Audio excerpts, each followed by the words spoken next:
علیکم۔ آپ جب بھی کوئی زبان یا لینگویج سیکھنے جائیں گے تو آپ کو مختلف لوگ مختلف طریقے اور مختلف راستے بتاتے ہوئے مل جائیں گے۔ اس کانٹیکس میں آپ کو مختلف طرح کے اوپینینز دیکھنے کو ملیں گے، کیونکہ ہر شخص کا تجربہ، اس کا پس منظر اور بیک گراؤنڈ مختلف ہوتا ہے، لہٰذا فطری طور پر ہر شخص کے سیکھنے کا انداز مختلف ہوتا ہے۔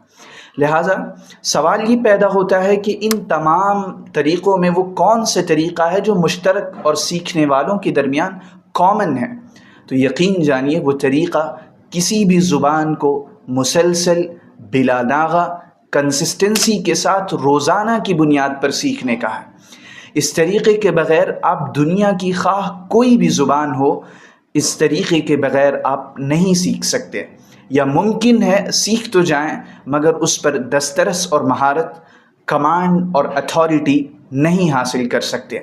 لہٰذا وہ تمام دعوے جس میں کسی زبان کو پلک جھپکنے کی مدت یا بہت مختصر عرصے میں سکھانے کا دعویٰ کیا جاتا ہے، وہ تمام دعوے جھوٹے، حقیقت کے خلاف ہیں۔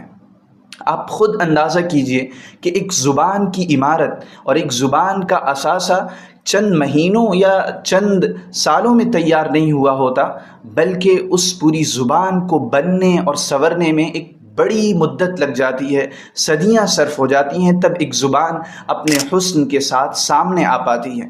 لہٰذا آپ کے لیے کیسے ممکن ہو سکتا ہے کہ آپ اسی زبان کو محض چند مہینوں میں سیکھ بھی لیں اور اس پر دسترس اور اتھارٹی بھی حاصل کر لیں؟ ایسا عملی دنیا میں ممکن نہیں ہے۔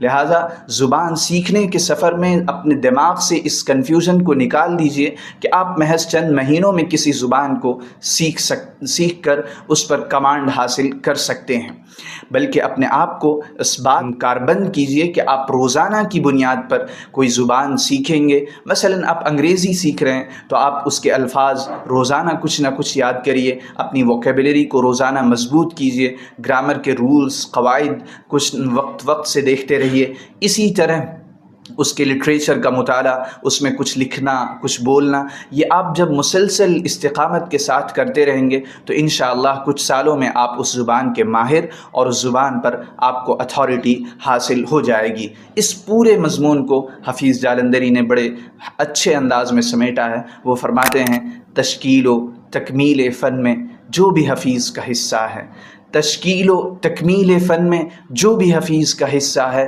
نصف صدی کا قصہ ہے، 2-4 دنوں کی بات نہیں۔ السلام